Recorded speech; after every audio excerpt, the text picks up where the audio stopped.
Le secret du code de la Bible, s'il existait réellement, allait devoir rester caché pendant encore 300 ans. Ironiquement, c'est la plus grande tragédie de l'histoire juive qui allait préparer le chemin de la découverte scientifique d'informations codées dans la Bible. La Première Guerre mondiale a prouvé que la capacité à craquer les codes de l'ennemi est absolument vitale pour gagner une guerre. À la fin de la Seconde Guerre mondiale, la cryptanalyse, l'art de faire et trouver les codes, était bien en train de devenir une science. Un petit groupe de mathématiciens polonais avait percé le cryptage supposé indéchiffrable du code allemand Enigma en 1934. Quand l'Amérique entra en guerre, le US Signal Corps, devenu plus tard la NSA, National Security Agency, gardait une longueur d'avance dans l'évolution constante des codes, donnant aux généraux alliés des renseignements précieux sur la stratégie allemande. Mais afin de rester à la hauteur avec des codes qui changeaient constamment, ils ont été obligés d'opérer d'énormes quantités de calculs.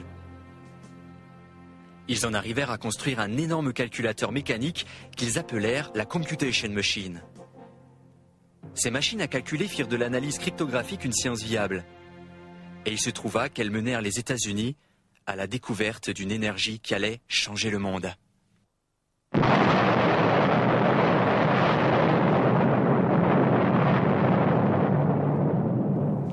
Pendant la Deuxième Guerre mondiale, nous étions sur un programme intensif de développement de la bombe atomique qui nécessitait des calculs importants. Le docteur von Neumann à Los Alamos et le docteur Alan Turing, tous deux scientifiques de niveau mondial, collaborèrent pour nous donner ce qui allait devenir l'ordinateur. Ce qui fut utile autant pour la bombe atomique que pour décrypter le code Enigma des Allemands. L'invention de la bombe atomique changea indubitablement le cours de l'histoire mondiale. Mais l'invention de l'ordinateur lui-même a apporté des changements encore plus grands.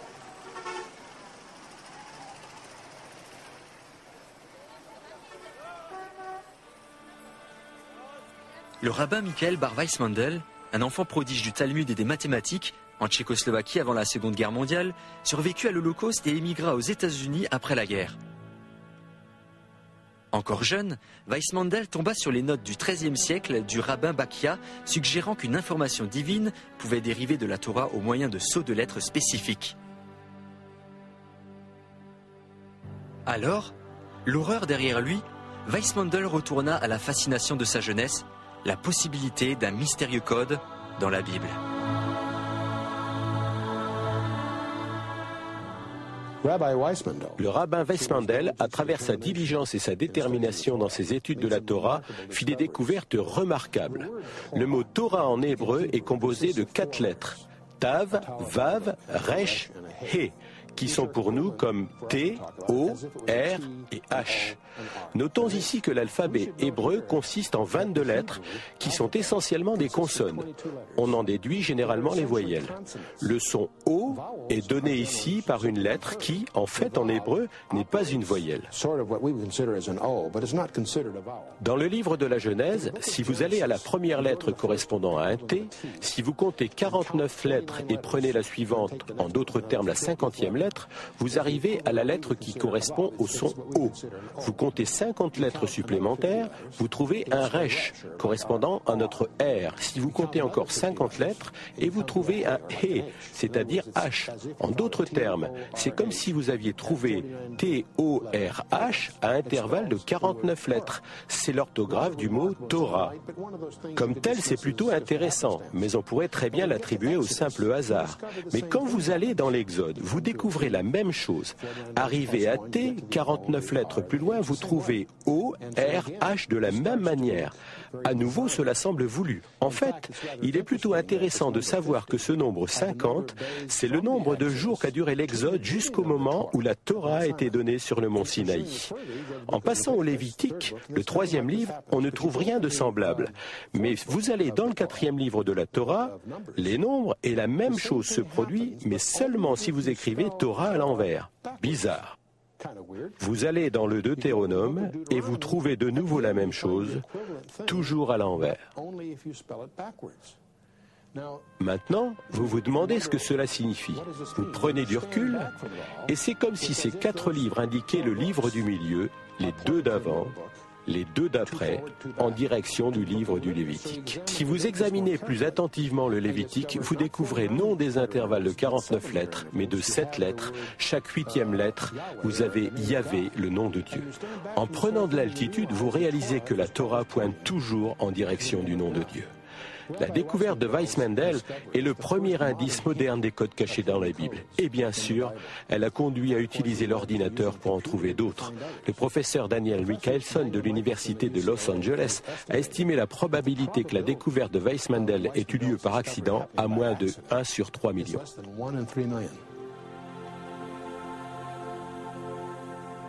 Cette découverte a aussi une signification importante concernant l'ancien chandelier, la menorah encore utilisée aujourd'hui dans les pratiques juives. Comme les lampes de l'ancien chandelier d'Israël, le mot hébreu Torah pour loi était codé par intervalles de 50 lettres dans les paragraphes du début de la Genèse et de l'Exode. Les lampes de l'Est étaient tournées vers la lampe du serviteur, la lampe de Dieu qui était élevée au-dessus des autres. Le Lévitique révèle que la lampe du serviteur était un type de Yahvé, nom hébreu de Dieu, codé par intervalle de 8 lettres dans le premier verset. Dans l'ancienne Ménorah, les lampes situées à l'ouest étaient tournées vers la lampe du serviteur. Suivant ce schéma, on a trouvé le mot Torah codé à l'envers dans les paragraphes du début des Nombres et du Deutéronome. Exactement comme les lampes de l'autre côté de l'ancienne Ménorah étaient allumées par la flamme de la lampe la plus haute représentant Dieu, ces 4 Torahs codés montrent la gloire de Yahvé, le nom de Dieu dans le Lévitique. Ce fut la découverte de Weissmandel il y a 50 ans qui a finalement convaincu un petit groupe de scientifiques israéliens que l'ordinateur pourrait être la clé qui dévoilerait l'ancien mystère du code de la Bible. C'est Eliyahu Rips, un des plus brillants experts mondiaux en mathématiques, qui élabora le premier modèle mathématique permettant de tester la viabilité des codes par saut de lettres que Weissmandel avait apparemment démontré. Mais il sollicita bientôt l'aide de Doron Witztum, un étudiant diplômé en physique spécialisé dans la relativité générale, et Yoav Rosenberg, un jeune brillant informaticien. Ensemble, ils espéraient montrer scientifiquement s'il existait ou non un code dans la Bible. Ce serait une entreprise longue et fastidieuse. En créant le logiciel pour le code de la Bible, le Dr Rips utilisa le texte original hébreu des 5 premiers livres de la Bible. Les mots que, selon la Bible elle-même, Dieu dicta à Moïse sur le mont Sinaï il y a 32 siècles. Et il ne fit qu'éliminer les espaces entre les mots. De sorte qu'au lieu de mots sur une page, cela devint une longue suite de lettres. 304 805 caractères hébreux. De la première lettre de la Genèse à la dernière lettre du Deutéronome, sans espace entre les mots. Ainsi peut-être le Dr Rips restaurait-il la Bible, la Torah, les 5 premiers livres de la Bible dans sa forme originelle. En tout cas, il ne changea pas l'ordre des lettres. Il élimina seulement les espaces entre les mots. Il programma ensuite un ordinateur pour chercher, en réalité, un code très simple qui révélerait de nouvelles informations. Utiliser un saut de lettres constant et révéler de nouvelles informations. Peut-être que nous devrions prendre quelques instants pour expliquer exactement ce qu'est une séquence de lettres équidistantes, ou code ELS, et comment on le trouve. Pour trouver un code ELS, l'ordinateur doit d'abord être programmé pour donner la première lettre d'un mot codé dont la position est représentée dans notre formule par n. L'ordinateur va ensuite sauter un nombre de lettres fixées, représenté ici par D, écrire cette lettre, sauter le même nombre de lettres et écrire la lettre, et ainsi de suite. Essayons un exemple simple. Un saut de X espace et un autre de X espace, et on épelle ainsi le message caché. Cela n'est rien de plus qu'une description simple du code ELS.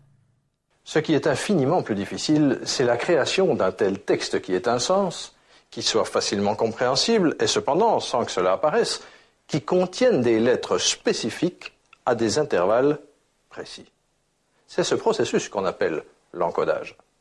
Il y a plusieurs choses qui doivent être comprises en ce qui concerne le codage par saut de lettres équidistant. En cherchant des mots, pratiquement n'importe quel mot par saut de lettres équidistant, vous les trouverez dans le livre de la Genèse, vous les trouverez dans Guerre et paix, vous les trouverez dans pratiquement n'importe quel texte suffisamment long, surtout si vous utilisez un ordinateur. De toute façon, ce qu'on trouve en général est le fait du hasard. Il faut appliquer une analyse statistique pour déterminer si ce qui est trouvé est le fait du hasard ou non, et même déterminer s'il s'agit de beaucoup plus que de hasard. L'évaluation de la validité d'un point de vue statistique tient compte du nombre de mots apparentés qu'on trouve dans une petite portion du texte biblique, ainsi que de la longueur de ces mots. En effet, trouver des mots courts dans un texte relativement long peut simplement être le fait du hasard. Alors, si tout texte peut produire des mots par saut de lettres équidistantes, qu'est-ce qui fait que le code de la Torah est unique? Maintenant, c'est étonnant. Et on trouve ça uniquement dans la Bible. Quand par exemple, en sautant un nombre égal de lettres, vous trouvez président Kennedy et que par le même saut de lettres, vous trouverez tout près le mot mourir avec Dallas codé au même endroit, quand vous recherchez Shakespeare, les tout prochains mots par le même saut de lettres disent présentera des pièces sur scène avec Hamlet et Macbeth scriptés au même endroit. Vous pouvez trouver Kennedy ou Shakespeare par saut de lettres équidistantes dans n'importe quel texte suffisamment grand. Si on ne les trouve pas dans Guerre et paix, il faut les chercher dans un livre plus gros. En fin de compte, vous trouverez des séquences par saut de lettres qui donnent le nom de n'importe quel personnage historique. Mais c'est seulement dans la Bible que vous trouverez cryptées, toujours au même endroit, des informations apparentées et précises. Pour tester la théorie du code ELS, l'équipe de recherche a créé un programme respectant des règles scientifiques strictes ainsi que les règles de la statistique. Le texte utilisé s'est limité au livre de la Genèse, 78 000 lettres. Pour être sûr que les résultats ne soient pas influencés par une interprétation subjective, ils ont choisi les noms de 34 sages parmi les plus célèbres et révérés d'Israël comme sujet de leur recherche. Pour rendre cela plus difficile, ils ont aussi demandé au programme de chercher soit la date de naissance, soit la date de mort. Après des mois de travail, le modèle mathématique incroyablement complexe et le programme était prêt. C'était à l'ordinateur de jouer. Les résultats de ce test surprirent même les chercheurs. Les 34 noms étaient codés dans le texte avec soit leur date de naissance, soit leur date de mort. En utilisant correctement les statistiques, il trouva que la probabilité que l'information cryptée soit là dans la Bible était d'1 sur 10 millions. Il chercha la même information dans Guerre et paix et dans 2 textes originaux hébreux. Et là, il ne trouva que des combinaisons de lettres au hasard. C'est seulement dans la Bible qu'il a trouvé une information concordante et cohérente avec une probabilité de 1 sur 10 millions. La première expérience était une expérience d'ensemble englobant un grand nombre de mots et d'expressions qui sont liés, comme des noms, des surnoms de grands sages et rabbins d'Israël, figurant dans l'encyclopédie avec leur date de naissance et de mort. Nous avons mesuré s'il y avait effectivement une tendance à trouver de tels liens et les résultats ont montré l'existence de ces liens avec une probabilité très faible que cela soit le fait du hasard. À cette époque, Harold Gans, spécialiste en cryptographie à la NSA dans le Maryland, entendit parler du test et des résultats obtenus. J'ai reproduit l'expérience et j'ai obtenu exactement les résultats qu'ils avaient mentionnés. Je suis allé plus loin et j'ai fait une autre expérimentation.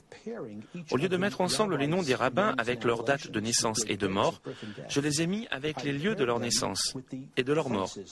Grande ou petite ville, village ou quel que soit le lieu où ils sont nés ou sont morts. Et les résultats que j'ai obtenus ont été encore plus significatifs que l'expérience originale faite par Wickstrom et Rips. À ce moment-là, j'ai su sans l'ombre d'un doute que le code était bien réel.